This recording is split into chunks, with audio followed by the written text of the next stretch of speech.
ਉਹ ਖੋਜ ਕਰਦੇ ਕਰਦੇ ਸਮਝ ਆਏ ਕਿ ਜੋ ਅਸੀਂ ਖਾ ਰਹੇ ਹਾਂ ਉਹਦੇ ਵਿੱਚ ਹੀ ਕਿਤੇ ਨਾ ਕਿਤੇ ਗੈਪ ਹੈ, ਨੁਕਸ।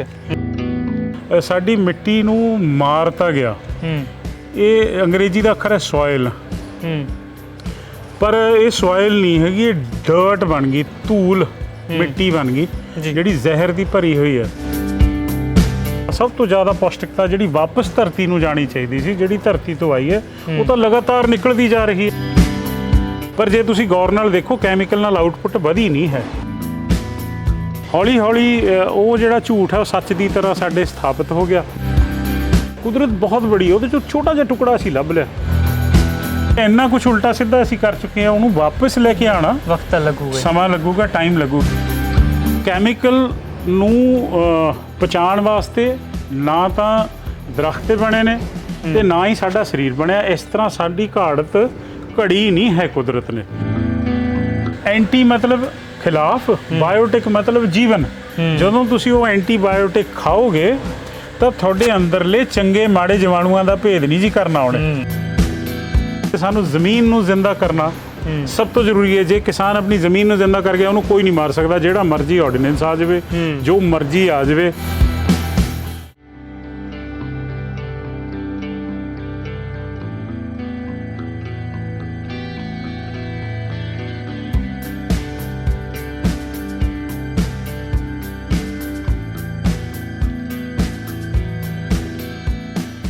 ਵਿਜ਼ਨ ਪੰਜਾਬ ਟੀਵੀ ਦੇਖ ਰਹੇ ਸਾਰੇ ਦਰਸ਼ਕਾਂ ਨੂੰ ਕਰਨਵੀਰ ਸਿੰਘ ਵੱਲੋਂ ਪਿਆਰ ਭਰੀ ਸਤਿ ਸ਼੍ਰੀ ਅਕਾਲ।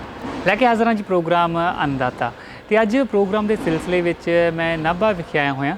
ਇੱਥੇ ਰਾਜਪਾਲ ਮੱਖਣੀ ਜੀ ਜੋ ਇੱਕ ਤਰੀਕੇ ਦੇ ਨਾਲ ਬੜੀ ਖੋਜ ਬਿਰਤੀ ਦੇ ਮਾਲਕ ਨੇ, ਤੇ ਉਹਨਾਂ ਦਾ ਜੋ ਕੰਮ ਹੈ ਉਹ ਇੱਕ ਤਰੀਕੇ ਦੇ ਨਾਲ ਮਿੱਟੀ ਨੂੰ ਜਿਉਂਦਾ ਕਰਨ ਦਾ ਕੰਮ ਹੈ।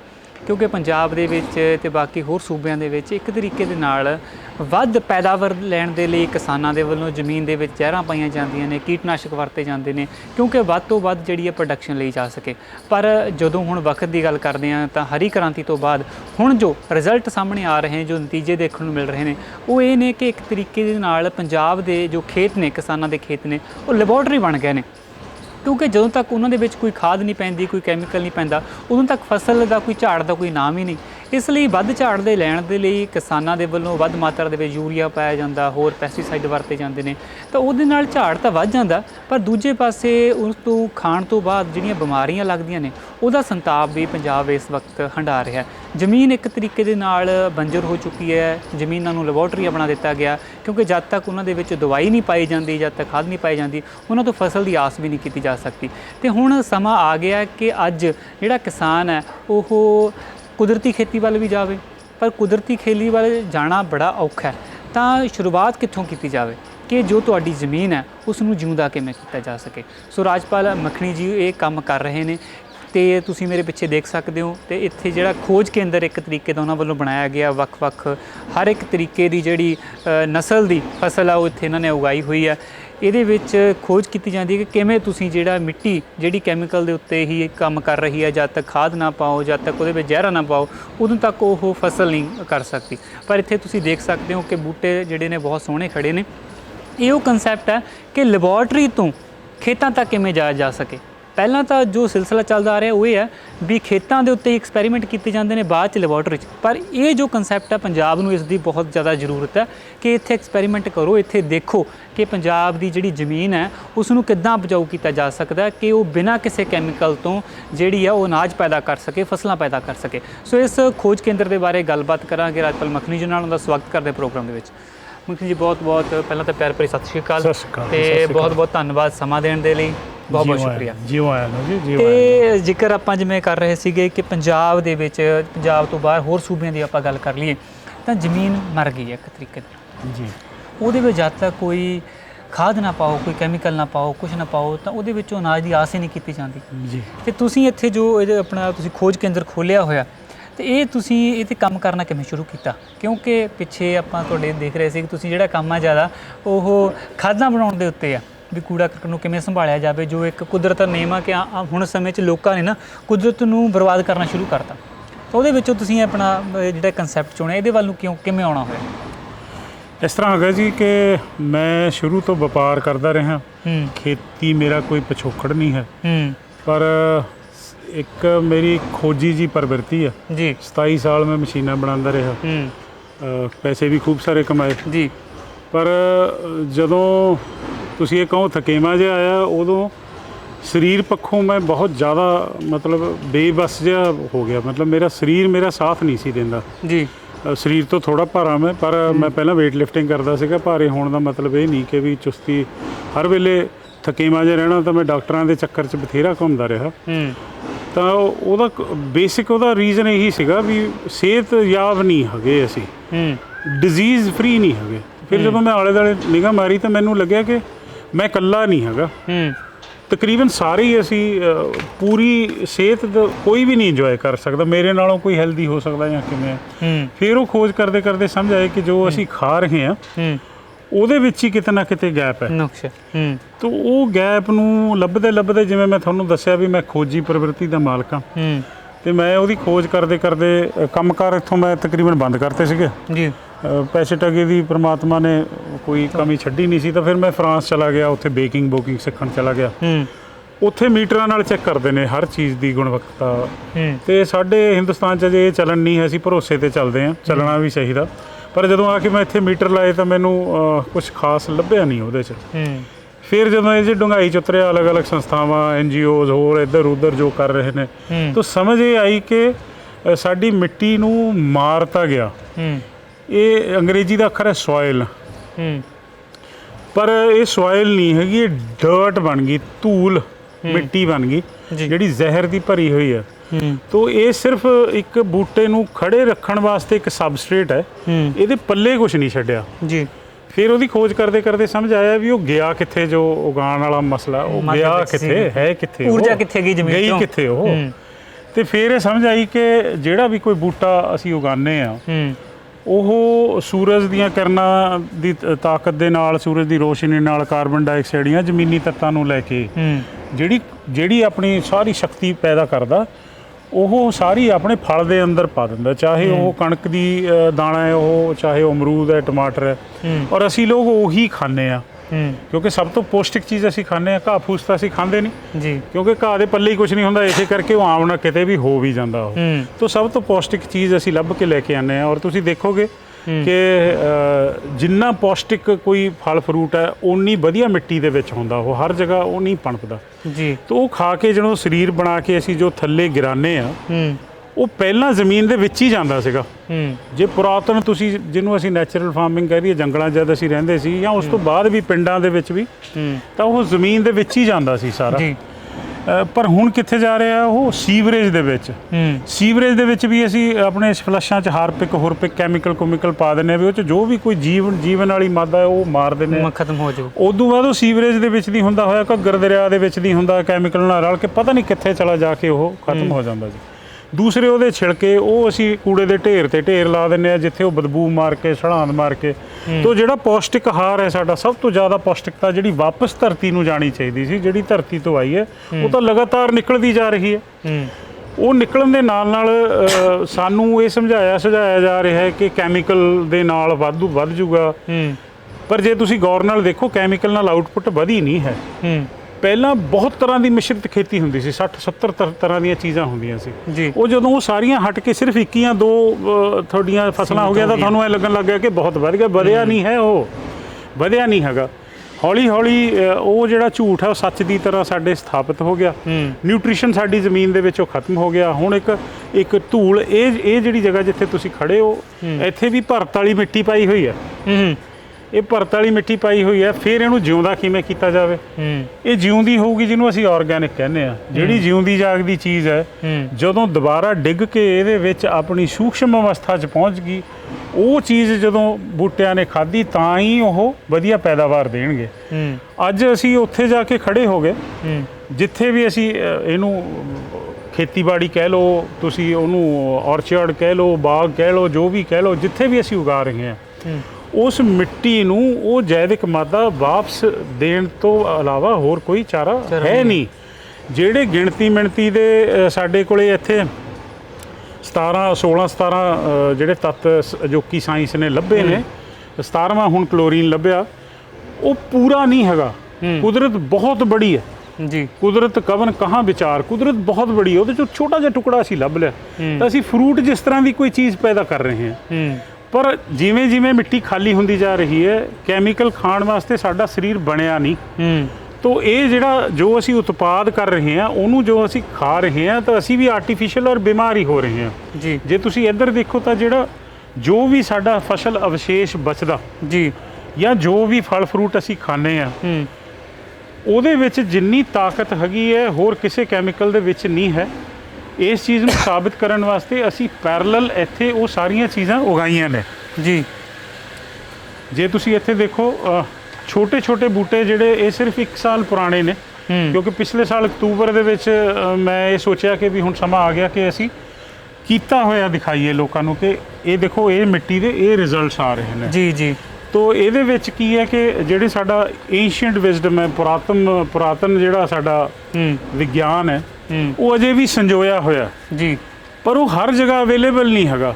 ਜਿਵੇਂ ਹਰ ਚੀਜ਼ ਨੂੰ ਕੁਝ ਲਾਲਚੀ ਲੋਕ ਵੇਚ ਕੇ ਉਹਦੇ ਫਾਇਦੇ ਚੱਕਦੇ ਨੇ, ਇਹ ਹੁੰਦਾ ਹਰ ਸਭਿਅਤਾ 'ਚ ਹੁੰਦਾ, ਪਰ ਇਹ ਪੁਰਾਤਨ ਜਿਹੜਾ ਸਾਡਾ ਵਿਗਿਆਨ ਹੈ, ਇਹਦਾ ਜੇ ਵਿਗਿਆਨਿਕ ਪਹਿਲੂ ਲੈ ਕੇ ਜੇ ਤੁਸੀਂ ਇਹ ਸਾਰੀਆਂ ਚੀਜ਼ਾਂ ਨੂੰ ਤਿਆਰ ਕਰਕੇ ਇਹਦੇ ਨਾਲ ਹੀ ਇਹਨੂੰ ਪਾਲੋ, ਨਾ ਸਿਰਫ ਖੇਤੀ ਦੀ ਕਾਸਟ ਘੱਟ ਆਊਗੀ। ਦੇਖੋ ਸ਼ੁਰੂ ਦੇ ਵਿੱਚ ਤਾਂ ਪੈਸੇ ਲੱਗਣਗੇ, ਸਹੀ ਗੱਲ, ਮਿਹਨਤ ਵੀ ਲੱਗੂਗਾ, ਸਮਾਂ ਵੀ ਲੱਗੂਗਾ। ਜੇ ਤੁਸੀਂ ਇਹ ਭੁਲੇਖਾ ਰੱਖੋ ਕਿ ਕੋਈ ਜਾਦੂ ਦੀ ਛੜੀ ਹੈ ਤਾਂ ਨਹੀਂ ਹੋਣ ਵਾਲਾ, ਕਿਉਂਕਿ ਇੰਨਾ ਕੁਝ ਉਲਟਾ ਸਿੱਧਾ ਅਸੀਂ ਕਰ ਚੁੱਕੇ ਹਾਂ। ਉਹਨੂੰ ਵਾਪਸ ਲੈ ਕੇ ਆਉਣਾ ਵਕਤ ਲੱਗੂਗਾ, ਸਮਾਂ ਲੱਗੂਗਾ, ਟਾਈਮ ਲੱਗੂਗਾ, ਬਟ ਜਦੋਂ ਅਸੀਂ ਉਹਨੂੰ ਵਾਪਸ ਲੈ ਆਵਾਂਗੇ, ਮੈਂ ਇਸ ਚੀਜ਼ ਦਾ ਦਾਅਵਾ ਕਰ ਸਕਦਾ ਕਿ ਕੋਈ ਵੀ ਕੈਮੀਕਲ ਉਸ ਚੀਜ਼ ਦੀ ਗੁਣਵੱਤਾ ਔਰ ਆਊਟਪੁੱਟ ਨੂੰ ਮੈਚ ਨਹੀਂ ਕਰ ਸਕਦਾ। ਮੈਂ ਕੋਈ ਹੰਕਾਰ ਨਹੀਂ, ਮੈਂ ਮਾਣ ਕਰ ਰਿਹਾ ਆਪਣੀ ਪੁਰਾਤਨ ਸਭਿਅਤਾ ਦੀ ਕੀਤੀਆਂ ਹੋਈਆਂ ਖੋਜਾਂ ਨੂੰ, ਜਿਹੜੀਆਂ ਸਾਨੂੰ ਭਾਲਣੀਆਂ ਚਾਹੀਦੀਆਂ ਨੇ, ਜਿਨ੍ਹਾਂ ਤੇ ਸਾਨੂੰ ਵਿਗਿਆਨ ਤੋਂ ਨਹੀਂ ਹੋ ਸਕਦੇ, ਵਿਗਿਆਨ ਤੋਂ ਤੁਸੀਂ ਮੁਨਕਰ ਨਹੀਂ ਹੋ ਸਕਦੇ ਜੀ ਜੀ। ਤੇ ਕੋਈ ਵੀ ਖੋਜ ਚੰਗੀ ਜਾਂ ਮਾੜੀ ਨਹੀਂ ਹੁੰਦੀ, ਉਹਦੀ ਵਰਤੋਂ ਤੇ ਡਿਪੈਂਡ ਕਰਦਾ।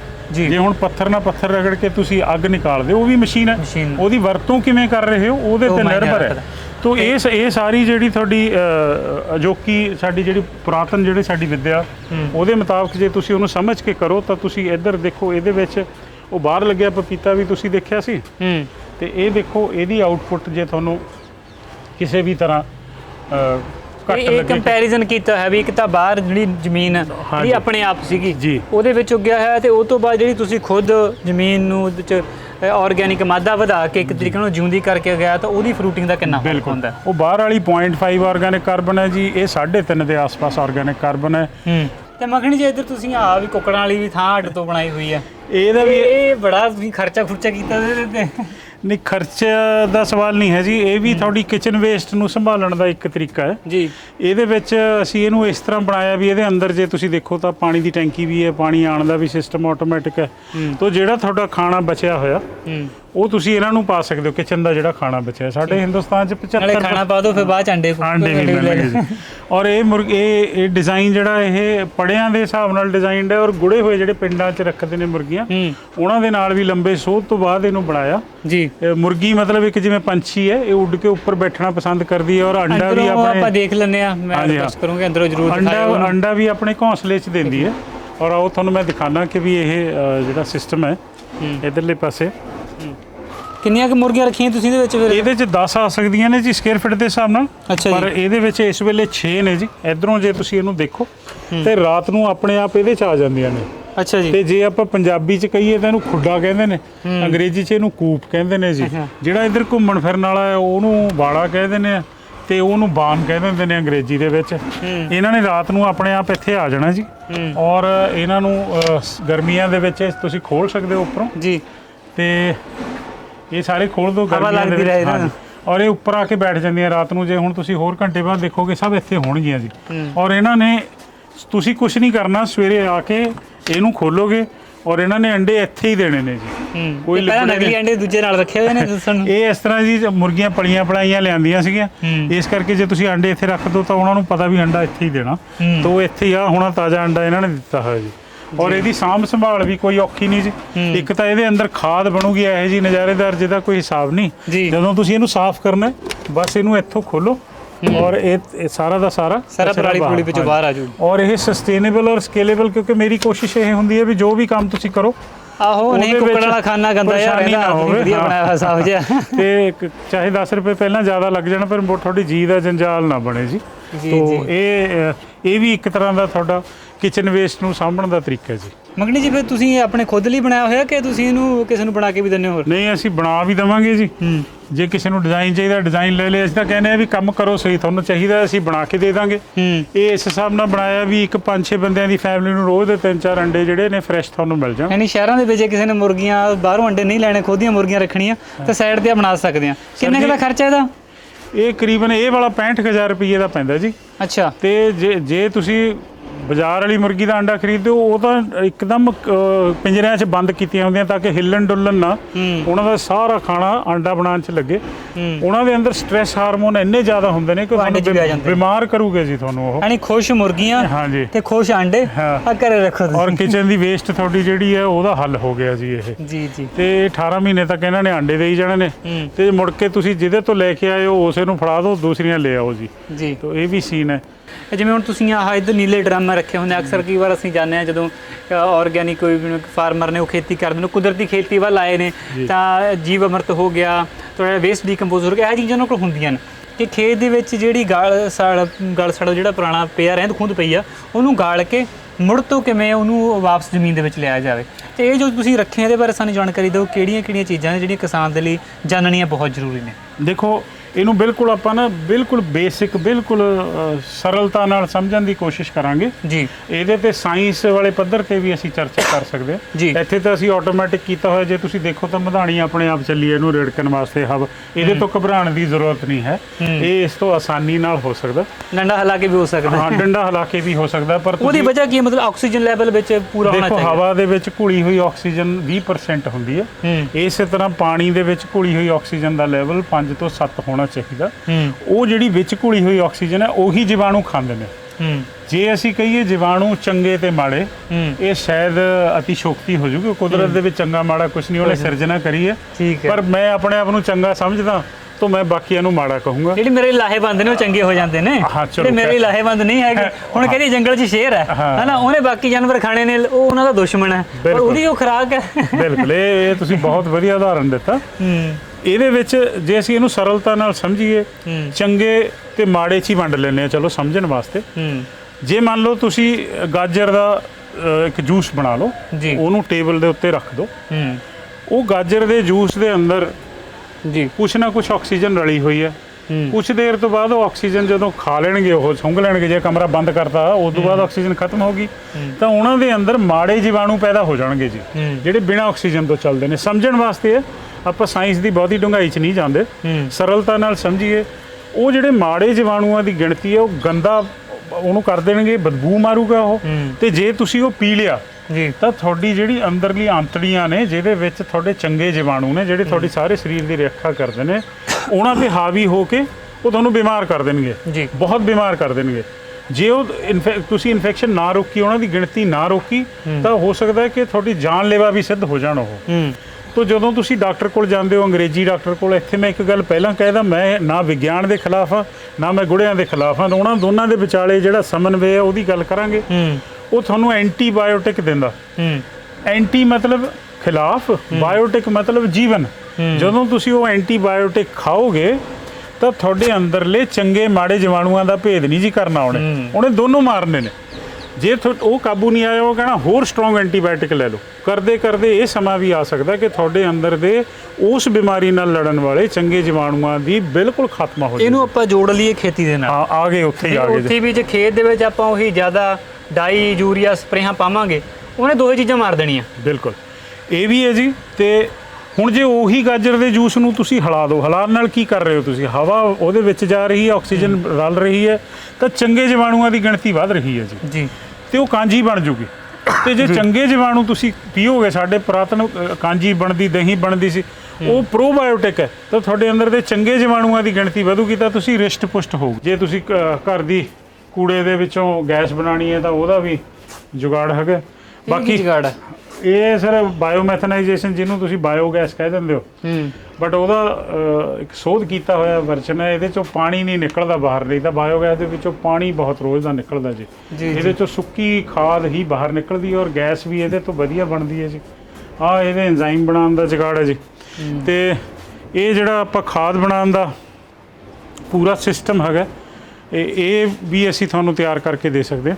ਇਹ ਕੀ ਖਰਚੇ ਦੇ ਬਾਰੇ ਦੱਸ ਦਿਓ ਸਾਨੂੰ, ਜੇ ਕਿਸੇ ਨੇ ਬਣਾਉਣਾ ਹੋਵੇ ਕਿਹੜੇ ਪਰਪਸ ਲਈ ਵਰਤ ਸਕਦੇ ਨੇ? ਇਹ ਅਸਲ 'ਚ ਡਿਪੈਂਡ ਕਰੂਗਾ ਜੀ ਵੀ ਤੁਸੀਂ ਕਿੱਡਾ ਬੜਾ ਬਣਾਉਣਾ, ਜਿਹੜਾ ਤੁਹਾਡਾ ਟੈਂਕ ਦਾ ਸਾਈਜ਼ ਹੈ ਉਹਦੇ ਹਿਸਾਬ ਨਾਲ ਲਗਭਗ 3 ਲੱਖ ਰੁਪਏ ਦੇ ਵਿੱਚ ਬਾਕੀ ਸਿਸਟਮ ਆ ਜਾਂਦਾ। ਤੇ ਜਿਹੜਾ ਤੁਹਾਡਾ ਸਿਵਲ ਵਰਕ ਹੈ ਟੈਂਕੀਆਂ ਟੁੰਕੀਆਂ ਦਾ ਉਹ ਜਿਹੋ ਜਿਹਾ ਹੋਵੇ ਉਹ ਜਿਹਾ ਲਗਭਗ ਮਤਲਬ ਉਨੀ ਕਾਸਟ ਦੇ ਵਿੱਚ ਤੁਹਾਡਾ ਇਹ ਰੈਡੀ ਹੋ ਜਾਂਦਾ। ਤੇ ਕਿੰਨਾ ਕਿ ਦੇਖੋ ਇੱਕ ਹੁੰਦਾ ਵੀ ਖਰਚਾ ਅਗਲਾ ਤਾਂ ਕਰਦਾ ਜਦੋਂ ਉਹਨੂੰ ਪਤਾ ਵੀ ਤੇ ਆਊਟਪੁੱਟ ਕਿੰਨੀ ਨਿਕਲਦੀ ਹੈ। ਉਹਦੇ ਬਾਰੇ ਤੁਹਾਨੂੰ ਥੋੜੀ ਜਿਹੀ ਜਾਣਕਾਰੀ ਦਿਓ, ਅਗਲਾ 3 ਲੱਖ ਰੁਪਏ ਕਿਉਂ ਲਾਵੇ? ਕਿਉਂ ਲਾਵੇ? ਉਹ ਇਸ ਕਰਕੇ ਲਾਵੇ ਕਿ ਉਹਦੇ ਘਰ ਖਾਦ ਦੀ ਫੈਕਟਰੀ ਲੱਗੀ ਔਰ ਖਾਦ ਇਹੋ ਜਿਹੀ ਲੱਗੀ ਕਿ ਜਿਹੜੀ ਕਿਤੋਂ ਉਹਨੂੰ ਬਾਜ਼ਾਰੋਂ ਮਿਲ ਨਹੀਂ ਸਕਦੀ, ਔਰ ਉਹਦੀ ਮਿੱਟੀ ਜਿਹੜੀ ਜ਼ਮੀਨ ਹੈ ਉਹ ਜ਼ਿੰਦਾ ਹੋ ਗਈ। ਇਹ ਗੱਲ ਪੱਕੀ ਹੈ ਕਿ ਇੱਕ ਦਿਨ ਦੇ ਵਿੱਚ ਤਾਂ ਸਾਰੇ ਪੈਸੇ ਤੁਹਾਡੇ ਰਿਕਵਰ ਨਹੀਂ ਹੋਣੇ, ਪਰ ਇੱਕ ਵਾਰੀ ਪੈਸੇ ਲੱਗ ਗਏ ਤਾਂ ਲੌਂਗ ਟਰਮ ਇਨਵੈਸਟਮੈਂਟ ਹੈ ਤੁਹਾਡੀ। ਨਹੀਂ ਫਿਰ ਅਗਲਾ ਕਹਿੰਦਾ ਗੰਡੋਏ ਨਹੀਂ ਰੱਖ ਲਈ ਥੋੜੇ ਜਿਹੇ, ਦੇਖੋ ਹਾਂ ਠੀਕ ਹੈ, ਬਿਲਕੁਲ ਠੀਕ ਹੈ। ਜਿਹੜੇ 2000 ਦੇ ਗੰਡੋਏ ਨੇ ਉਹ ਇੰਨਾ ਕੁਝ ਨਹੀਂ ਕਰ ਸਕਦੇ। ਗੰਡੋਇਆ ਆਪਣੀ ਜਿੰਨੇ ਵਜਨ ਜਿੰਨਾ ਹੀ ਖਾ ਸਕਦਾ, ਪਹਿਲੀ ਗੱਲ। ਦੂਸਰੀ ਗੱਲ, ਜਦੋਂ ਗਰਮ ਠੰਡਾ ਹੋਇਆ ਗੰਡੋਇਆ ਗਿਆ, ਉਸ ਤੋਂ ਬਾਅਦ ਉਹ ਗੰਡੋਇਆ ਨੂੰ ਜਿੰਦਾ ਰੱਖਣਾ, ਔਰ ਗੰਡੋਏ ਦੀ ਜਿਹੜੀ ਢੇਰੀ ਹੁੰਦੀ ਹੈ ਜ਼ਿਆਦਾ ਉੱਚੀ ਨਹੀਂ ਲਾ ਸਕਦੇ ਕਿਉਂਕਿ ਗਰਮੀ ਹੁੰਦੀ ਹੈ ਤਾਂ ਗੰਡੋਏ ਖਤਮ। ਉਹਦੇ ਬਹੁਤ ਚੈਲੰਜਸ ਨੇ, ਜਗ੍ਹਾ ਵੀ ਜ਼ਿਆਦਾ ਚਾਹੀਦੀ ਹੈ ਔਰ ਉਹ ਉਨੀ ਜ਼ਿਆਦਾ। ਜਿਵੇਂ ਹੁਣ ਤੁਸੀਂ 10 ਏਕੜ ਦੀ ਗੱਲ ਕਰਦੇ ਹੋ, ਗੰਡੋਏ 10 ਏਕੜ ਦੇ ਵਿੱਚ ਤੁਹਾਨੂੰ ਉਹੋ ਜਿਹੀ ਖਾਦ ਨਾ, ਉਹਨਾਂ ਨੇ ਸੁੱਕੇ ਪੱਤੇ ਨਹੀਂ ਖਾਣੇ, ਹੋਰ ਬਥੇਰੀਆਂ ਚੀਜ਼ਾਂ ਨੇ। ਇੱਕ ਚੀਜ਼ ਇੱਥੇ ਮੈਂ ਹੋਰ ਜੋੜਨੀ ਚਾਹੁੰਦਾ ਕਿ ਜਿਵੇਂ ਮੈਂ ਪਹਿਲਾਂ ਕਿਹਾ ਕਿ ਸਭ ਤੋਂ ਜ਼ਿਆਦਾ ਜਿਹੜਾ ਪੋਸ਼ਣ ਹੈ, ਨਿਊਟ੍ਰੀਸ਼ਨ ਹੈ, ਉਹ ਫਰੂਟ ਦੇ ਅੰਦਰ ਹੈ। ਤੋ ਇਨਸਾਨ ਸਭ ਤੋਂ ਪਹਿਲਾਂ ਫਰੂਟ ਉਹ ਖਾਂਦਾ ਕਿਉਂਕਿ ਸਭ ਤੋਂ ਪੌਸ਼ਟਿਕ ਚੀਜ਼ ਉਹ ਖਾਊਗਾ। ਉਸ ਤੋਂ ਘੱਟ ਜਿਹੜਾ ਪੋਸ਼ਣ ਹੈ ਉਹਦੀਆਂ ਟਹਿਣੀਆਂ ਤੇ ਪੱਤੀਆਂ 'ਚ ਹੈ, ਉਹ ਸਾਡਾ ਪਸ਼ੂ ਆਹਾਰ ਹੈ। ਉਸ ਤੋਂ ਬਾਅਦ ਜੇ ਹੁਣ ਜੋ ਮੈਂ ਖਾਇਆ ਉਹਦਾ ਸਰੀਰ ਆਪਣਾ ਬਣਾ ਕੇ ਬਾਕੀ ਥੱਲੇ ਗਿਰਾ ਤਾਂ ਵਾਪਸ ਤਾਂ ਗਿਆ ਨਹੀਂ ਖੇਤ ਦੇ ਵਿੱਚ। ਉਹ ਇਸੇ ਤਰ੍ਹਾਂ ਜੋ ਪਸ਼ੂ ਨੇ ਖਾਇਆ ਆਪਣਾ ਸਰੀਰ ਬਣਾ ਕੇ ਜੋ ਵਾਪਸ ਗਿਰਾਇਆ, ਉਹਦੇ ਵਿੱਚ ਓਨੇ ਤੱਤ ਨਹੀਂ ਹੁੰਦੇ ਕਿ ਉਹ ਦੁਬਾਰਾ ਤੋਂ ਫਰੂਟ ਬਣਾ ਲਵੇ। ਇਹਨੂੰ ਜ਼ਰਾ ਖੁੱਲੇ ਦਿਮਾਗ ਨਾਲ ਸੋਚਣ ਦੀ ਕੋਸ਼ਿਸ਼ ਕਰੀਏ ਕਿ ਗੰਨੇ ਨੂੰ ਪੇੜਿਆ, ਫਿਰ ਪੇੜਿਆ, ਬਚੇ ਹੋਏ ਦੇ ਵਿੱਚੋਂ ਫਰੂਟ ਨਹੀਂ, ਦੁਬਾਰੇ ਗੰਨਾ ਨਹੀਂ ਬਣ ਸਕਦਾ। ਇਹਦਾ ਮਤਲਬ ਇਹ ਨਹੀਂ ਹੈ ਕਿ ਜੋ ਪਸ਼ੂ ਨੇ ਗਿਰਾਇਆ ਉਹਦੀ ਸਾਨੂੰ ਜ਼ਰੂਰਤ ਨਹੀਂ ਹੈ। ਉਹ ਆਪਣੇ ਆਪ ਦੇ ਵਿੱਚ ਬਹੁਤ ਵਧੀਆ ਚੀਜ਼ ਹੈ ਕਿਉਂਕਿ ਉਹਦੇ ਅੰਦਰ ਨਮੀ ਵੀ ਪਰਿਆਪਤ ਹੈ, ਉਹਦੇ ਅੰਦਰ CN ਰੇਸ਼ੋ ਵੀ ਪਰਿਆਪਤ ਹੈ, ਅੱਧਾ ਡਾਈਜੈਸਟਡ ਹੁੰਦਾ, ਉਹ ਛੇਤੀ ਨਾਲ ਗਲ ਜੂਗਾ। ਉਹ ਕਹਿਣ ਦਾ ਮਤਲਬ ਇਹ ਹੈ ਵੀ ਜਿਹੜੀ ਰੂੜੀ ਖਾਦ ਆਪਾਂ ਗੱਲ ਕਰ ਲਈ, ਕਿਉਂਕਿ ਆਪਾਂ ਉਹਨੂੰ ਮੋਟੇ ਰੂਪ ਦੇ ਵਿੱਚ ਇਹ ਕਹਿੰਦੇ ਵੀ ਗੋਬਰ ਹੈ ਜਿਹੜਾ ਉਹ ਖੇਤਾਂ 'ਚ ਪਾਉਂਦੇ ਆ ਆਪਾਂ, ਉਹਦਾ ਮਤਲਬ ਇਹ ਨਹੀਂ ਵੀ ਪੂਰੀ ਤਰ੍ਹਾਂ ਇਹ ਖਾਦ ਹੀ ਹੈ ਬੂਟੇ ਨੂੰ ਉਗਾਉਂਦੀ, ਸਗੋਂ ਕਿ ਖੇਤ 'ਚ ਮਾਹੌਲ ਉਹ ਜਿਹਾ ਬਣਾ ਦਿੰਦੀ ਹੈ ਕਿ ਉੱਥੇ ਜਿਹੜੇ ਬੈਕਟੀਰੀਆ ਨੂੰ ਗਰੋ ਅਪ ਦੇ ਲਈ ਸੌਖਾ ਹੋ ਸਕੇ, ਇਸ ਤਰ੍ਹਾਂ ਕਹਿ ਸਕਦੇ ਹਾਂ। ਬਟ ਉਹਦੇ ਨਾਲ ਵੀ ਜਿਹੜੇ ਜ਼ਰੂਰੀ ਤੱਤ ਤੁਹਾਡੇ ਨਿਕਲ ਗਏ ਖੇਤ 'ਚੋਂ ਬਾਹਰ। ਦੇਖੋ ਇੰਨੀ ਕੁ ਜਗ੍ਹਾ ਦੇ ਉੱਤੇ ਅਸੀਂ ਕਿੰਨਾ ਕੁਛ ਉਗਾ ਰਹੇ ਹਾਂ। ਜੇ ਕੁਦਰਤੀ ਦੇਖਦੇ ਤਾਂ ਸ਼ਾਇਦ ਇੱਕ ਬੂਟਾ ਪਤਾ ਨਹੀਂ ਕਈ ਸਾਲ 'ਚ 2 ਬੂਟੇ ਛੱਡਦਾ ਨਾ ਛੱਡਦਾ, ਉਹ ਦੜਾ ਅਸੀਂ ਗੇਰੇ 3-3 ਮਹੀਨੇ ਬਾਅਦ ਉਹਦੇ 'ਚੋਂ ਲੈ ਰਹੇ ਹਾਂ ਤਾਂ ਟਿਊਬਲ ਵਾਂਗੂ ਉਹਦੇ 'ਚੋਂ ਸਾਰਾ ਤੱਤ ਬਾਹਰ ਨਿਕਲ ਰਹੇ ਨੇ। ਵਾਪਸ ਅਸੀਂ ਉਹਦੇ 'ਚ ਕੀ ਜੇ ਪਾਉਣ ਦੀ ਕੋਸ਼ਿਸ਼ ਕਰਾਂਗੇ ਸਿਰਫ ਗੋਬਰ, ਤਾਂ ਇਹ ਥੋੜੀ ਜ਼ਿਆਦਤੀ ਹੋ ਜੂਗੀ। ਉਹਦੇ ਜਿਹੜੇ ਬਾਕੀ ਤੱਤਾਂ ਦੀ ਪੂਰਤੀ ਕਰਨੀ ਹੈ ਉਹ ਬਹੁਤ ਜ਼ਰੂਰੀ ਹੈ। ਤੋ ਇੱਥੇ ਇੱਕ ਚੀਜ਼ ਹੋਰ ਵੀ ਅਸੀਂ ਜੋੜ ਲਈਏ, ਸਭ ਤੋਂ ਜ਼ਿਆਦਾ ਨਿਊਟ੍ਰੀਸ਼ਨ ਕਿੱਥੇ ਸੀ? ਤੁਹਾਡੇ ਫਰੂਟ ਦੇ ਵਿੱਚ।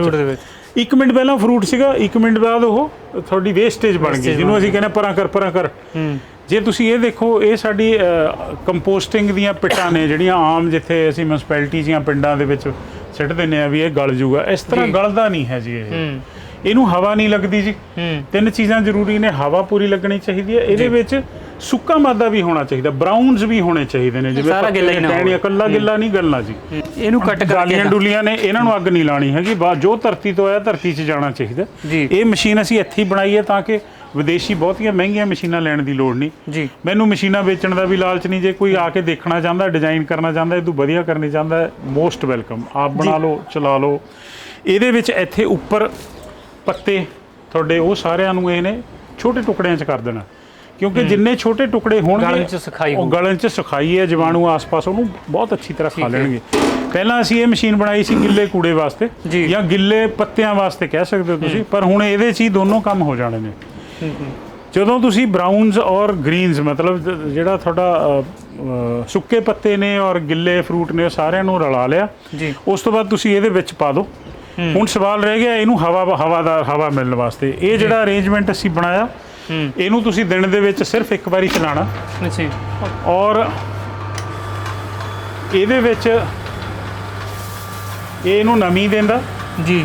ਇਹ ਪਾਣੀ ਦੇ ਵਿੱਚ ਜੀਵਾਣੂ ਪਹਿਲਾਂ ਹੀ ਨੇ ਜੀ, ਠੀਕ ਹੈ, ਕਿਉਂਕਿ ਜੀਵਾਣੂ ਹੁਣ ਦੇਖੋ ਖੇਤਾਂ ਦੇ ਵਿੱਚ ਜੀਵਾਣੂ ਬਹੁਤ ਔਖੇ ਨੇ, ਬਹੁਤ ਘੱਟ ਹੁੰਦੇ ਨੇ। ਇੰਨੇ ਸਾਰੇ ਮਾਦੇ ਨੂੰ ਖਾਣ ਵਾਸਤੇ ਖੂਬ ਸਾਰੇ ਜੀਵਾਣੂ ਤੁਹਾਨੂੰ ਚਾਹੀਦੇ ਨੇ। ਤਾਂ ਉਹ ਜੀਵਾਣੂ ਨਮੀ ਇਹਦੇ ਅੰਦਰ ਹਰ ਤਰ੍ਹਾਂ ਦੇ ਤੁਹਾਡੇ ਸੁੱਕੇ ਗਿੱਲੇ ਪੱਤੇ ਰਲਾਉਣਾ ਜ਼ਰੂਰੀ ਹੈ, ਮਤਲਬ। ਹਾਂਜੀ, ਤੇ ਇਹਦੇ ਲਈ ਆਪਣੇ ਮੱਖਣੀ ਜੀ ਜਿਵੇਂ ਤੁਸੀਂ ਇਹਨੂੰ ਚੱਲ ਰਹੀ ਹੈ ਮਸ਼ੀਨ ਜੀ, ਤਾਂ ਇਹਦੇ ਵਿੱਚ ਤੁਸੀਂ ਜਿਵੇਂ ਦੇਖ ਸਕਦੇ ਹੋ ਹੁਣ ਤਾਂ ਕਾਫੀ ਜ਼ਿਆਦਾ ਇਹ ਗਲ ਚੁੱਕਿਆ ਹੈ, ਇੱਕ ਤਰੀਕੇ ਨਾਲ ਪੂਰੀ ਖਾਦ ਬਣ ਗਈ ਹੈ ਇਹਦੀ ਪੂਰੀ, ਜੀ ਜੀ ਜੀ। ਤੇ ਪਰ ਇਹਨੂੰ ਜੇ ਆਪਾਂ ਗਾਲਣਾ ਆ ਤਾਂ ਉਹਦੇ ਲਈ ਜਿਹੜੇ ਤੁਸੀਂ ਚੀਜ਼ਾਂ ਵਰਤਦੇ ਹੋ ਉਹਦੇ ਵਿੱਚ ਕਿਹੜੀ ਚੀਜ਼ ਇੰਪੋਰਟੈਂਟ ਆ? ਦੇਖੋ ਇਸ ਤਰ੍ਹਾਂ ਹੈਗਾ, ਇਹਦਾ ਵੈਸੇ ਤਾਂ ਅਸੀਂ ਚਾਰਟ ਬਣਾਇਆ ਹੋਇਆ, ਪਰ ਤੁਹਾਨੂੰ ਕੋਈ ਬਾਹਲਾ ਟੈਨਸ਼ਨ ਲੈਣ ਦੀ ਲੋੜ ਨਹੀਂ ਹੈਗੀ। ਜਿੰਨੇ ਅਲੱਗ-ਅਲੱਗ ਤਰ੍ਹਾਂ ਦੇ ਪੱਤੇ ਸੁੱਕੇ ਗਿੱਲੇ ਤੁਸੀਂ ਇਕੱਠੇ ਕਰ ਸਕਦੇ ਹੋ, ਜਿਹੜੇ ਝੜ ਗਏ, ਜਿਹੜੇ ਹੋਰ ਪਾਸਿਓਂ ਆ ਗਏ, ਤੁਹਾਡਾ ਖੇਤ ਦਾ ਵਿਸ਼ੇਸ਼, ਤੁਹਾਡਾ ਗੋਬਰ, ਉਹ ਸਾਰੀਆਂ ਚੀਜ਼ਾਂ ਇਹਦੇ ਵਿੱਚ ਜਾ ਸਕਦੀਆਂ ਨੇ। ਨਹੀਂ ਉਹ ਤਾਂ ਤੁਸੀਂ ਇਹਦੇ ਵਿੱਚ ਪਾਤਾ ਹੈ ਜੀ, ਪਰ ਕਹਿਣ ਤੋਂ ਮਤਲਬ ਹੈ ਜਿਵੇਂ ਹੁਣ ਵੇਸਟ ਡੀਕੰਪੋਜ਼ਰ ਵਰਤਦੇ ਨੇ ਵੀ ਇਹਨੂੰ ਗਾਲਣ ਦੇ ਲਈ, ਇਹਦੇ ਵਿੱਚ ਤੁਸੀਂ ਕਿਹੜੇ ਬੈਕਟੀਰੀਆ ਵਰਤਦੇ ਹੋ ਉਹਦੇ ਬਾਰੇ ਸਾਨੂੰ ਥੋੜੀ ਬਹੁਤੀ ਜਾਣਕਾਰੀ ਦਿਓ। ਦੇਖੋ, ਜਿਹੜਾ ਵੇਸਟ ਡੀਕੰਪੋਜ਼ਰ ਹੈ ਉਹਦਾ ਨਾਮ ਹੀ ਹੈ ਕਿ ਵੇਸਟ ਨੂੰ ਉਹਨੇ ਡੀਕੰਪੋਜ਼ ਕਰਨਾ ਜੀ। ਉਹਦੇ ਵਿੱਚ ਵੀ ਦੇਖੋ ਮਾਈਕਰੋਬਸ ਜਿਹੜੇ ਨੇ, ਜੀਵਾਣੂ ਨੇ, ਇੱਕ ਤਰ੍ਹਾਂ ਦੇ ਨਹੀਂ ਹੁੰਦੇ, ਲੰਬੀ ਸ਼੍ਰੰਖਲਾ ਇਹ ਜੀ। ਜਿਵੇਂ 84 ਲੱਖ ਜੀਵਣਾ ਤੁਸੀਂ ਕਹਿ ਦਿੰਦੇ ਹੋ, ਤਾਂ ਇੱਕ ਦਾ ਮਲ ਮੂਤਰ ਦੂਸਰਾ ਖਾਂਦਾ, ਦੂਸਰਾ ਦਾ ਤੀਸਰਾ, ਕਹਿਣ ਦੇ ਵਾਸਤੇ ਹੈ ਇਹ ਜੀ, ਤਾਂ ਜਾ ਕੇ ਉਹ ਟੁੱਟਦੀ ਹੈ ਚੀਜ਼। ਉਹ ਤਾਂ ਵੇਸਟ ਡੀਕੰਪੋਜ਼ਰ ਦੇ ਵਿੱਚ ਵੀ ਅਲੱਗ-ਅਲੱਗ ਤਰ੍ਹਾਂ ਦੇ ਜੀਵਾਣੂਆਂ ਦੀ ਸਟਰੀਮਸ ਹੈਗੀਆਂ ਨੇ ਜੀ। ਵੇਸਟ ਡੀਕੰਪੋਜ਼ਰ ਅੱਛੀ ਚੀਜ਼ ਹੈ, ਪਰ ਜੇ ਉਹਨੂੰ ਪ੍ਰੋਪਰ ਪਾਣੀ, ਪ੍ਰੋਪਰ ਖਾਣਾ, ਜੇ ਉਹ ਸਭ ਕੁਝ ਨਾ ਮਿਲਿਆ ਤਾਂ ਉਹਨੇ ਵੀ ਕੰਮ ਨਹੀਂ ਕਰਨਾ। ਜੇ ਤੁਸੀਂ ਵੇਸਟ ਡੀਕੰਪੋਜ਼ਰ ਪਾਤਾ ਵਿੱਚ, ਉਹਦੇ ਜੈਵਿਕ ਮਾਦਾ ਹੀ ਨਹੀਂ ਤਾਂ ਖਾਊਗਾ ਕਿਹਨੂੰ ਜੀ ਉਹ? ਜੀ ਜੀ। ਤਾਂ ਕੱਲਾ ਵੇਸਟ ਡੀਕੰਪੋਜ਼ਰ ਜਾਂ ਕੱਲਾ ਗੋਬਰ ਡਾਲ ਕੇ ਇਹਦਾ ਹੱਲ ਸ਼ਾਇਦ ਉਨਾ ਵਧੀਆ ਨਹੀਂ ਹੋਣਾ ਜਿੰਨਾ ਹੋਣਾ ਚਾਹੀਦਾ। ਤਾਂ ਤੁਹਾਨੂੰ ਜੈਵ ਵਿਵਿਧਤਾ ਜਿੰਨੀ ਅਲੱਗ-ਅਲੱਗ ਤਰ੍ਹਾਂ ਦੀ, ਔਰ ਇੱਕ ਚੀਜ਼ ਹੋਰ ਜੋੜੋ ਇਹਦੇ ਵਿੱਚ, ਹਰ ਉਮਰ ਦੇ ਪੱਤਿਆਂ ਦੇ ਵਿੱਚ ਅਲੱਗ ਤਰ੍ਹਾਂ ਦੀ ਰਸਾਇਣਿਕ ਪ੍ਰਕਿਰਿਆ ਹੁੰਦੀ ਹੈ। ਤਾਂ ਹਰ ਉਮਰ ਦੇ ਛੋਟੇ ਬੜੇ ਪੱਤੇ ਜਿੰਨੇ ਤੁਹਾਨੂੰ ਲੱਭ ਜਾਣ ਆਸ-ਪਾਸ, ਜਿਨ੍ਹਾਂ ਨੂੰ ਅਸੀਂ ਸਾੜਦੇ ਹਾਂ, ਜਿਨ੍ਹਾਂ ਨੂੰ ਅਸੀਂ ਬਿਮਾਰੀ ਕਹਿੰਦੇ, ਖਜ਼ਾਨਾ ਹੈ ਉਹਨੂੰ ਚੌਪ ਕਰੋ, ਉਹਨੂੰ ਟੁਕੜੇ ਕਰੋ, ਉਹਦੇ ਛੋਟੇ ਟੁਕੜੇ ਕਰਕੇ, ਚਾਹੇ ਸਾਡੀ ਮਿਊਨਿਸਪਲ ਵੇਸਟ ਹੈ, ਉਹ ਇੱਕੋ ਹੀ ਗੱਲ ਹੈ ਇਹਨੂੰ ਵਾਪਸ ਜ਼ਮੀਨ ਦੇ ਵਿੱਚ ਲਿਆ ਕੇ, ਜਦੋਂ ਤੁਹਾਡੀ ਜ਼ਮੀਨ ਪੂਰੀ ਚੰਗੀ ਤਰ੍ਹਾਂ ਤਿਆਰ ਹੋ ਗਈ, ਉਸ ਤੋਂ ਬਾਅਦ ਜ਼ਮੀਨ ਦੇ ਵਿੱਚ ਇੰਨੇ ਤੱਤ ਨੇ, 108 ਤਾਂ ਸਾਡੀ ਪੁਰਾਤਨ ਸਾਇੰਸ ਨੂੰ ਪਤਾ ਨੇ ਜੀ। ਉਹੇ ਜਿਹਾ ਫਲ ਨਾ ਕਿਤੇ ਪੈਦਾ ਹੋਵੇ, ਨਾ ਜੇ ਤੁਹਾਡਾ ਫਲ ਤੁਸੀਂ ਕਹਿੰਦੇ ਛੋਟਾ ਬਿੰਗਾ ਟੇਢਾ, ਤਾਂ ਇਹ ਕੋਈ ਆਰਗੈਨਿਕ ਦੀ ਪਛਾਣ ਨਹੀਂ ਹੈਗੀ, ਇਹ ਤੁਹਾਡੀ ਮਾੜੀ ਭੂਮੀ ਦੀ ਪਛਾਣ ਹੈ। ਮਤਲਬ ਮੈਨੂੰ ਗੁਸਤਾਖੀ, ਮੈਨੂੰ ਮਾਫ ਕਰੇ। ਤੁਸੀਂ ਇੱਕ ਬਹੁਤ ਇੰਪੋਰਟੈਂਟ ਹੋਰ ਚੀਜ਼ ਸਮਝਣ ਦੀ ਕੋਸ਼ਿਸ਼ ਕਰੋ ਜੀ। ਯੂਰੀਆ ਇਹ ਹੁੰਦਾ 46:0:0 ਸਿਰਫ ਨਾਈਟ੍ਰੋਜਨ 46% 100 ਚੋਂ, ਬਾਕੀ 0:0 ਕੀ ਹੈ? ਬਾਕੀ 0:0 ਹੈ ਸੀਮੈਂਟ। ਜਿਹੜਾ ਨਾਈਟ੍ਰੋਜਨ ਹੈ, ਥੋੜਾ ਜਿਹਾ ਸਾਇੰਟੀਫਿਕ ਹੋ ਜਾਊਗਾ, ਘਬਰਾਣਾ ਨਾ, ਇਹ 3 ਡੰਡਿਆਂ ਨਾਲ ਜੁੜਿਆ ਹੋਇਆ, ਟ੍ਰਿਪਲ ਕੋਵੈਲੈਂਟ ਬੌਂਡ ਕਹਿੰਦੇ ਨੇ। ਇਹ 2 N ਆਪਸ ਵਿੱਚ ਜੁੜਿਆ ਹੋਇਆ, ਔਰ ਇਹ ਧਰਤੀ ਦਾ ਸਭ ਤੋਂ ਚੰਗਾ ਤਗੜਾ ਜੋੜ ਹੈ ਜੀ। ਇਹਨੂੰ ਕੌਣ ਤੋੜ ਸਕਦਾ ਪਲਾਂਟ ਫੂਡ ਵਾਸਤੇ? ਜਾਂ ਤਾਂ ਜਦੋਂ ਬਿਜਲੀ ਕੜਕਦੀ ਹੈ ਜੀ ਅਸਮਾਨ ਦੇ ਵਿੱਚ, ਤੇ ਜਿਹੜਾ ਬੰਬ ਬਣਦਾ ਨਾ ਜੀ TNT, ਉਹ 'ਚ ਵੀ ਨਾਈਟ੍ਰੋਜਨ ਵਰਤਿਆ ਜਾਂਦਾ। ਇਹਨੂੰ ਤੋੜਨ ਵਾਸਤੇ ਬਹੁਤ ਸ਼ਕਤੀ ਲੱਗਦੀ ਹੈ। ਤੋ ਜਦੋਂ ਇਹ ਟੁੱਟ ਗਿਆ ਪਲਾਂਟ ਫੂਡ ਵਾਸਤੇ, ਇਹਨੂੰ ਬੰਨ੍ਹ ਕੇ ਰੱਖਣ ਵਾਸਤੇ ਬਾਕੀ ਜਿਹੜਾ ਬਚ ਗਿਆ 0:0, ਉਹ ਸੀਮੈਂਟ ਹੈ ਜਿਹੜਾ ਇਹਨੂੰ ਬੰਨ੍ਹ ਕੇ ਰੱਖਦਾ।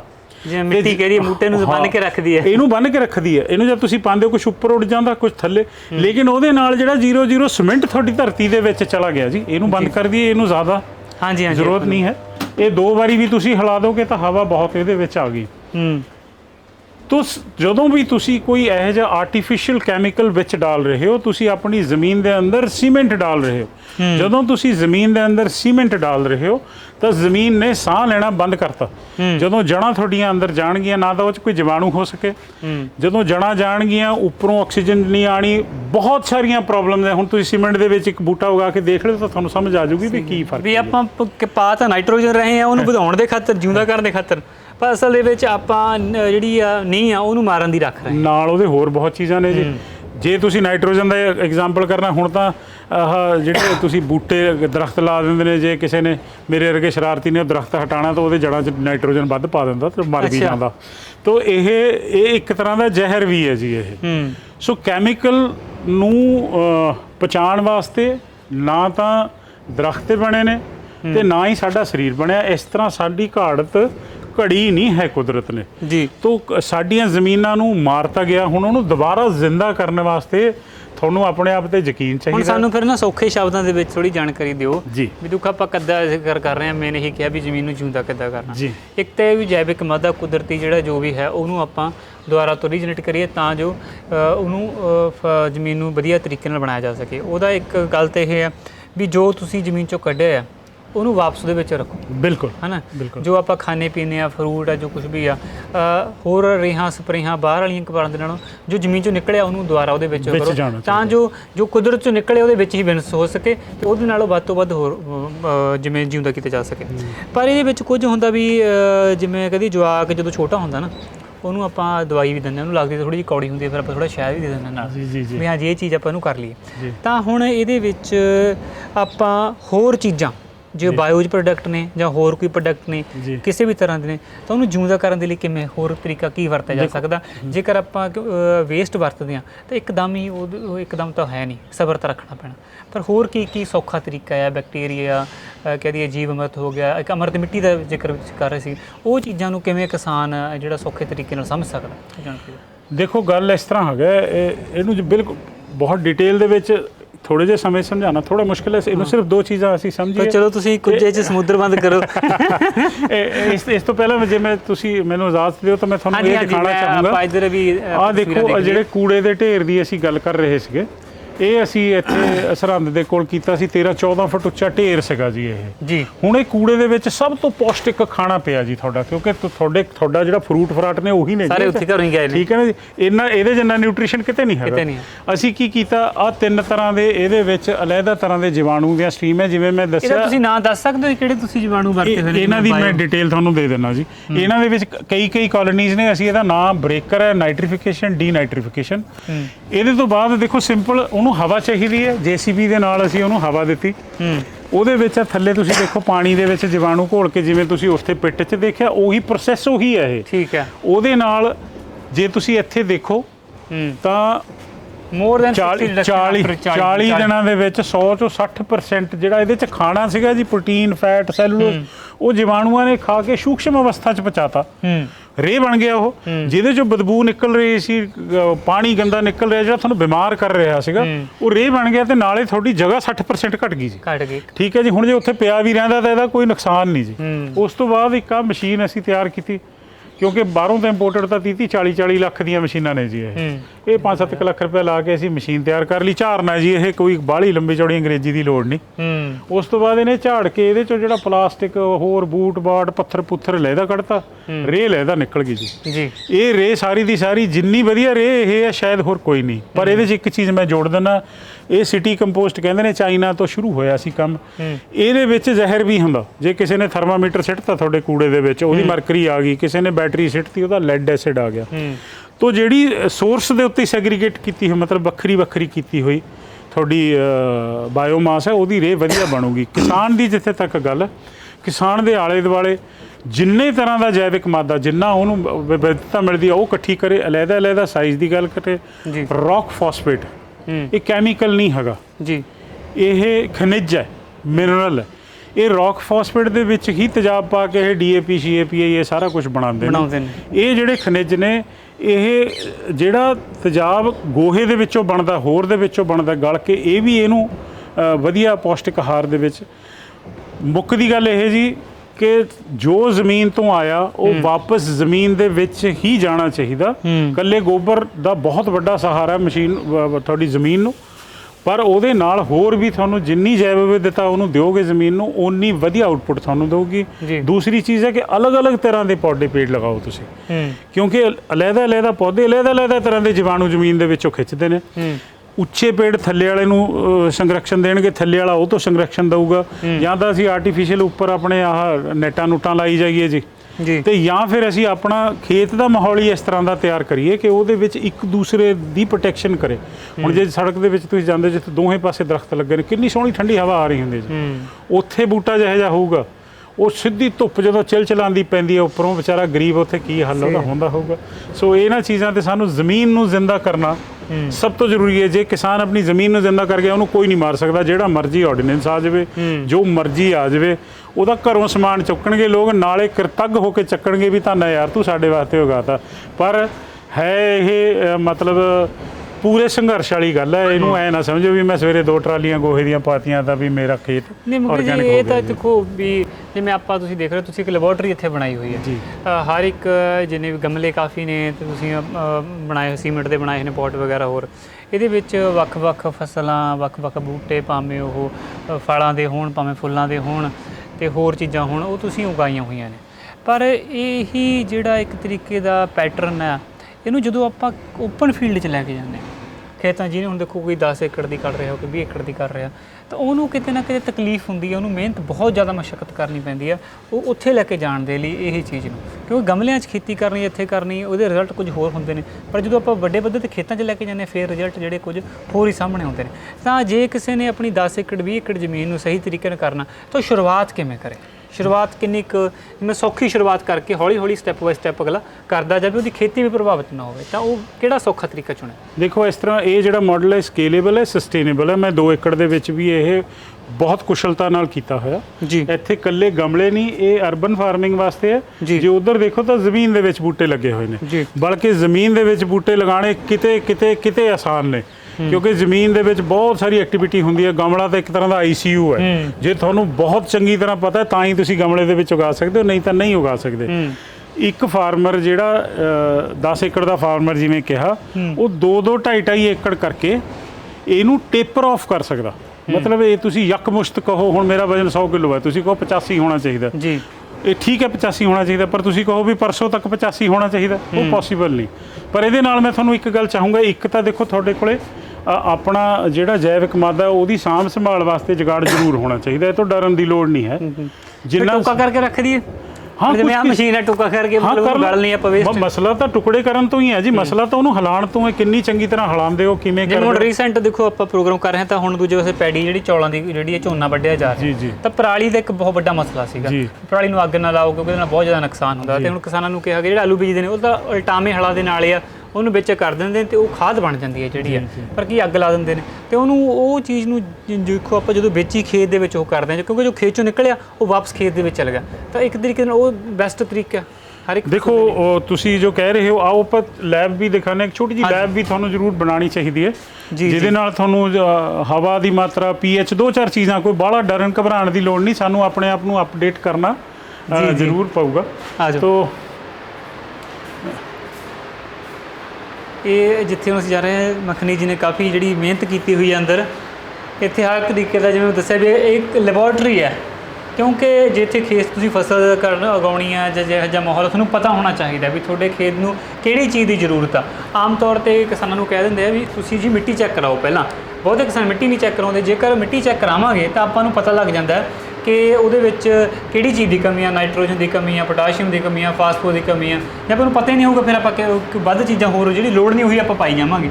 ਇੱਥੇ ਫਿਰ ਤੁਸੀਂ ਦੱਸੋ ਕੀ ਖੋਜਬੀਨ ਕਰਦੇ ਹੋ? ਦੇਖੋ ਜੀ, ਇਹ 2 ਚੀਜ਼ਾਂ ਇੱਥੇ ਜ਼ਿਆਦਾ ਇੰਪੋਰਟੈਂਟ ਨੇ, ਬਾਕੀ ਡਿਟੇਲ ਤਾਂ ਜਿੰਨੀ ਤੁਸੀਂ ਕਰ ਲਓ ਵਧੀਆ ਹੀ ਹੈ ਤੁਹਾਡੇ ਵਾਸਤੇ ਨਾਪ ਤੋਲ। ਇਹਦੇ ਵਿੱਚ ਇੱਕ ਤਾਂ ਹੈਗਾ ਡਿਜ਼ੋਲਵਡ ਆਕਸੀਜਨ ਜੀ, ਕਿੰਨੀ ਹਵਾ ਤੁਹਾਡੇ ਘੁਲੀ ਹੋਈ ਹੈ ਪਾਣੀ ਦੇ ਵਿੱਚ, ਕੋਈ ਬੜੀ ਗੱਲ ਨਹੀਂ ਹੈਗੀ। ਦੂਸਰਾ ਜਿਹੜਾ ਬਹੁਤ ਇੰਪੋਰਟੈਂਟ ਹੈ ਤੁਹਾਡਾ ਤੇਜ਼ਾਬੀ ਮਾਦਾ, ਜਿਹਨੂੰ ਅਸੀਂ pH ਕਹਿੰਦੇ ਹਾਂ ਜੀ। pH ਜਦ ਤੱਕ ਤੁਹਾਡੀ 6 ਦੇ ਆਸ-ਪਾਸ ਨਹੀਂ ਹੋਊਗੀ, ਤੁਹਾਡੀ ਜ਼ਮੀਨ ਦੇ ਵਿੱਚ ਜਿੰਨਾ ਮਰਜ਼ੀ ਖਾਣਾ ਹੋਵੇ ਉਹਨੇ ਪਲਾਂਟ ਨੇ ਫੂਡ ਚੱਕਣਾ ਨਹੀਂ ਹੈ। ਇਹ pH ਦਾ ਤੁਹਾਨੂੰ ਹਰ ਵੇਲੇ, ਇਹ ਕੋਈ ਬਹੁਤ ਮਹਿੰਗੇ ਇਕਵਿਪਮੈਂਟ ਨਹੀਂ ਹੈਗੇ, 1000-2000 ਰੁਪਏ ਦੇ ਹੋਣਗੇ, 3000 ਦੇ ਹੋਣਗੇ, ਕਿੱਡੇ ਕੁ ਹੋਣਗੇ ਇਹ। ਮੇਰੇ ਕੋਲ ਇੱਕ ਹੋਰ ਵਿਆਪਕ ਲੈਬ ਹੈ ਜਿੱਥੇ ਬਹੁਤ ਘਮਸਾਨ, ਮੈਂ ਉੱਥੇ ਲੈ ਜਾਊਂਗਾ ਤਾਂ ਸ਼ਾਇਦ ਤੁਸੀਂ ਕਹੋਗੇ ਵੀ ਇਹ ਤਾਂ ਹੋਣਾ ਨਹੀਂ, ਪਰ ਇਹ 1-2 ਪੁਰਜੇ, ਜਿਵੇਂ ਥਰਮਾਮੀਟਰ ਹੁੰਦਾ, ਦੁੱਧ ਵਾਲੇ ਕੋਲੇ ਫੈਟ ਵਾਲਾ ਜੁਗਾੜ ਨਹੀਂ ਹੁੰਦਾ ਜੀ, ਸੋ ਇਹ ਜਿਹੀਆਂ 3-4 ਚੀਜ਼ਾਂ ਦਾ ਸਾਨੂੰ ਪਤਾ ਹੋਣਾ ਜ਼ਰੂਰੀ ਹੈ। ਗੱਲ ਕੀਤੀ ਇਹ ਫਿਰ ਇਹ ਜਿਹੜੀ ਤੁਸੀਂ ਮਸ਼ੀਨਾਂ ਨੇ, ਇਹਦੇ ਵਿੱਚ ਆਮ ਤੌਰ 'ਤੇ ਆਪਾਂ ਨੂੰ ਮਿੱਟੀ ਨਾਲ ਜੀ ਲੈ ਕੇ ਜਾਣੀ ਪੈਂਦੀ ਹੈ KVK ਸੈਂਟਰਾਂ 'ਚ, ਯੂਨੀਵਰਸਿਟੀਆਂ 'ਚ, ਉੱਥੋਂ ਕਈ ਵਾਰ ਕਿਸਾਨ ਬੌਂਦਲੇ ਜਾਂਦੇ, ਛੱਡੋ ਜੀ ਲੈ ਕੇ ਹੁਣ, ਤਾਂ ਇਹ ਸੌਖਾ ਜਿਹਾ ਤਰੀਕਾ ਵੀ ਮਿੱਟੀ ਚੈੱਕ ਕਰਨ ਦਾ ਵੀ ਆਹ ਚੀਜ਼ ਦੀ ਜ਼ਰੂਰਤ ਹੈ? ਨਹੀਂ, ਇਹ ਪੂਰੀ ਮਿੱਟੀ ਨੂੰ ਤਾਂ ਨਹੀਂ ਚੈੱਕ ਕਰਦਾ, ਅੰਬਾਲੇ ਦਾ ਬਣਿਆ ਹੋਇਆ ਸਖਾਲਾ ਮਿਲਦਾ, ਕੋਈ ਬਾਹਲੀ ਲੰਬੀ ਚੌੜੀ ਖੇਡ ਨਹੀਂ। ਠੀਕ ਹੈ। pH ਤਾਂ ਤੁਸੀਂ ਆਪਣੀ ਜ਼ਮੀਨ ਦਾ ਮੇਨਟੇਨ ਕਰੋ ਨਾ, ਤੇਜ਼ਾਬੀ ਮਾਦਾ, ਸਹੀ ਗੱਲ ਹੈ, ਜੇ ਤੇਜ਼ਾਬੀ ਮਾਦਾ ਉੱਪਰ ਥੱਲੇ ਜਾ ਰਿਹਾ, ਵਿੱਚ ਪਈ ਖੁਰਾਕ ਹੀ ਨਹੀਂ ਬੂਟਾ ਚੱਕ ਰਿਹਾ, ਉਹਦਾ ਕੀ ਫਾਇਦਾ? ਜਿਹੜਾ ਦੇ ਰਿਹਾ ਪਾਣੀ ਆ ਉਹਦੇ 'ਚ ਹਵਾ ਕਿੰਨੀ ਹੈ, ਹੁਣ ਹਵਾ ਵਧਾਉਣੀ ਹੈ, ਕੀ ਕਰਨਾ? ਟਿਊਬਲ ਦਾ ਮੂੰਹ ਇੱਥੋਂ ਸਿੱਟ ਲਓ ਥੱਲੇ, ਹਵਾ 'ਚ ਰਲ ਜੂਗੀ, ਕੋਈ ਬਹੁਤ ਲੰਬੀ ਚੌੜੀ ਗੱਲ ਨਹੀਂ। ਇਹਦੇ ਵਿੱਚ ਤੁਸੀਂ ਕਰਦੇ ਕਿਵੇਂ ਫਿਰ, ਕਿਵੇਂ? ਇਹਦੇ ਆ ਪ੍ਰੋਬ ਹੁੰਦਾ ਜੀ, ਪਾਣੀ 'ਚ ਡਬੋ ਉਰੇ ਰੀਡਿੰਗ ਆ ਜਾਂਦੀ ਹੈ ਜੀ, ਤੁਹਾਨੂੰ ਦੱਸ ਦਿੰਦਾ। ਅੱਛਾ, ਮਸ਼ੀਨ ਨਾਲ ਇਹਦੀ ਜੁੜੀ ਹੋਈ ਹੈ? ਕੁਝ ਨਹੀਂ ਹੈਗਾ ਜੀ, ਇਹ ਤਾਂ ਬਿਲਕੁਲ ਸਿੰਪਲ ਚੀਜ਼ਾਂ ਨੇ। ਕੀ ਨਾ ਹੈ ਜੇ ਕਿਸੇ ਨੇ ਲੈਣਾ ਹੋਵੇ, ਕੀ ਕਹਿ ਕੇ ਲੈ ਲੇ? pH ਮੀਟਰ ਜੀ। ਅੱਛਾ, ਪੋਟੈਂਸ਼ੀਅਲ ਹੈਡ, ਜਿਵੇਂ ਫੁੱਟਾ 12 ਇੰਚ ਦਾ ਹੁੰਦਾ ਜੀ, pH 14 ਦਾ ਹੁੰਦਾ। ਠੀਕ ਹੈ ਜੀ, 7 ਦੇ ਉੱਤੇ ਨਾਰਮਲ ਹੋ ਗਿਆ, ਜਿੰਨਾ ਥੱਲੇ ਨੂੰ ਜਾ ਰਿਹਾ ਉਹਨਾਂ ਤੇਜ਼ਾਬੀ ਹੋ ਰਿਹਾ, ਜਿੰਨਾ ਉੱਪਰ ਨੂੰ ਜਾ ਰਿਹਾ ਐਲਕਲਾਈਨ ਹੋ ਰਿਹਾ। ਇਹੋ ਜਿਹੀ ਸਿੰਪਲ ਚੀਜ਼ਾਂ ਨੂੰ ਸਾਨੂੰ ਹਾਂ ਕਰਨੀ ਪਊਗੀ।